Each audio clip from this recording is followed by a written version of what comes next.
was in development with a number of different people, and then around 2016, very fortuitously, I was having a meeting with my agent about another project that he said he was going to have a meeting at IDW about Locke and Key, and I was like, oh my God, is that available? And he said, yeah, the rights had reverted back to Joe and Gabriel and IDW, and I was like, oh my God, I really would love to do that. This got conveyed to Joe.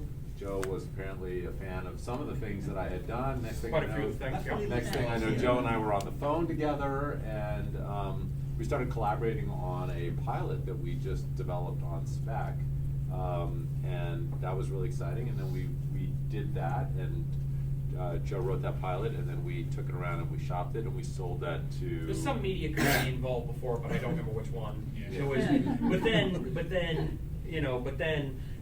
After a trial spin there, went to where it really belonged, which was on Netflix. So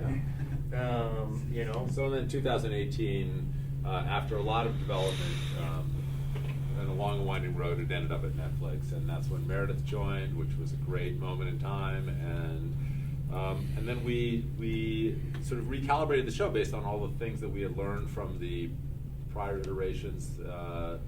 And decided to really focus on the fantasy elements of the show, but kind of try to maintain all of the different disparate genre elements that were going on in Locke and Key, which was great. I mean, one of the things that I think attracted both of us was this kind of cross-genre storytelling. That there was a murder mystery, there was a family drama, there was a coming-of-age story, there's horror, there's fantasy, and teen drama, and so for Meredith and I, it was about trying to kind of put all those elements together in a way that made sense.